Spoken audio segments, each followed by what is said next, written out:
साथियों नमस्कार। साथियों मैं गुरदीप सिंह सेंगर एडवोकेट, मेरे चैनल पर आप लोगों का स्वागत है। साथियों आज का विषय है कि कोई व्यक्ति आपसे पैसा उधार लेता है या कोई सामान लेता है जिसका वो पैसा बकाया कर देता है और बाद में आपके काफी प्रयास के बाद वो आपके पैसे वापस कभी नहीं करता।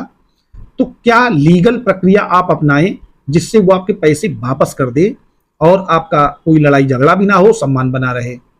दोस्तों मैं प्रैक्टिशनर एडवोकेट हूं और प्रैक्टिकल बात करता हूं, इसलिए कि कहने में तो बहुत आसान है, कोई व्यक्ति इस तरीके से जल्दी पैसे वापस नहीं करता है, क्योंकि जब उसने मन बना लिया है कि मैं पैसा नहीं दूंगा तो जल्दी नहीं देता है। लेकिन कुछ ऐसी व्यवस्थाएं की गई हैं जिससे वो जरूर पैसे वापस देगा। दोस्तों सबसे पहले आपने जब उस व्यक्ति को पैसा उधार दिया है तो उसका रिकॉर्ड आप रखिए कि आपके पास वो पैसा कहां से आया, क्योंकि जब भी आप उसको पैसे देंगे तो पैसे या तो आपके बैंक अकाउंट से आपने निकाले होंगे या कोई फसल बेचा होगा या कहीं से वो पैसा आपके पास आया होगा, कोई दे गया होगा। तो दे गया होगा तो किसी व्यवसाय में या किसी अन्य तरीके से उससे आपको लेना होगा, तब वो दे गया होगा, वही आपने उसको दिया है। जब ये नगद दिया है तब की बात बता रहा हूं, और अगर आपने उसको ऑनलाइन पेमेंट किया है तब तो रिकॉर्ड ऑलरेडी होता ही है। तो सबसे पहले दोस्तों आप अपना ये मैटर क्लियर करें कि इसको जो भी पैसे मैंने दिए थे वो हमारे पास लीगल रूप से थे और मेरे ही थे। मैंने इसको ये रुपए इतने इतने फला डेट में दिए थे। एक बात। दूसरी बात, उस व्यक्ति द्वारा वो पैसा वापस करने से मना किया हो ऐसा एक रिकॉर्ड आप तैयार करिए।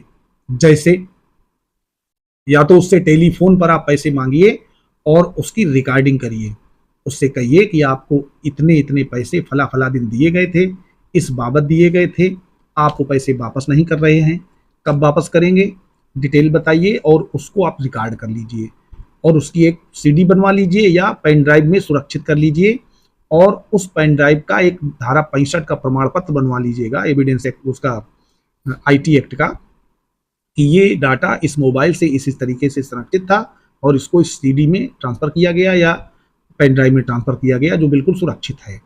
दोस्तों ये दो काम करने के बाद तीसरा काम एक और कर सकते हैं, उसको आप एक लीगल नोटिस भेज सकते हैं किसी एडवोकेट के माध्यम से, जिसमें सारा विवरण लिखते हुए उसके सही पते पर डाक से भेज करके उसको तामील करा दें।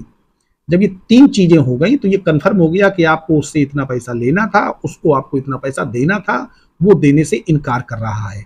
तो सबसे पहले आप धारा 406 आईपीसी का एक मुकदमा लिखा सकते हैं।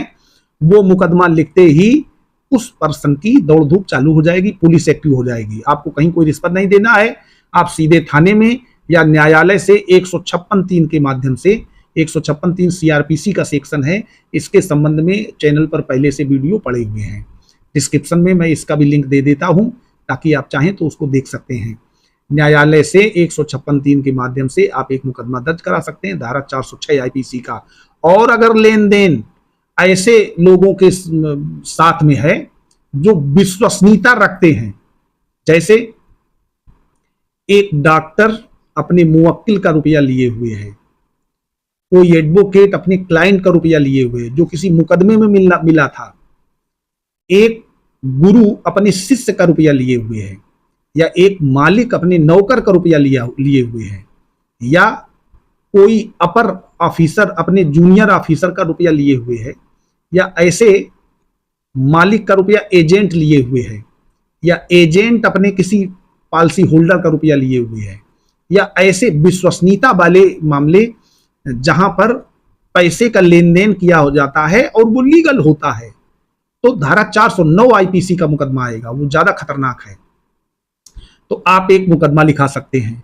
दूसरा आपके पास एक उपचार है, आप धन वसूली का सिविल वाद ला सकते हैं। धन वसूली का सिविल वाद लाने के लिए आपको कोर्ट फीस भी नहीं देनी है, आप डिक्लेरेशन सूट लाइए कि इतने पैसे दिए जाने का की घोषणा कर दी जाए और न्यायालय इसकी घोषणा कर दे, और जब घोषणा हो जाएगी तो आप उसकी डिक्री करा लीजिए, एग्जीक्यूशन करा लीजिए डिक्री की। तो दोस्तों इन दो तरीकों से जैसे ही आप उस व्यक्ति पर कंट्रोल करेंगे भागा भागा दौड़ेगा, आपके पैसे दे जाएगा। और एक राय हमारी है कि ऐसा कोई लेन देन न करें जो लेन देन इलीगल हो, किसी एक्ट ने उसको रोका हो, जैसे जुआ का धन है या और किसी प्रकार से पैसा लिया गया है, सट्टे का पैसा है, वो आपको कभी वापस नहीं मिलेगा, ना ही लीगली दिलाया जा सकता है। तो दोस्तों, अगर इस तरीके का कोई मामला है, आप वीडियो में बताए गए प्रोसीजर को फॉलो करें और निश्चित ही आपको सफलता मिलेगी, ऐसा मेरा मानना है। दोस्तों, अगर वीडियो अच्छा लगा हो तो वीडियो को लाइक कर दें और अपने दोस्तों को अधिक से अधिक शेयर करें, और अगर चैनल पर नए हैं तो हमारे चैनल को सब्सक्राइब कर लें। धन्यवाद।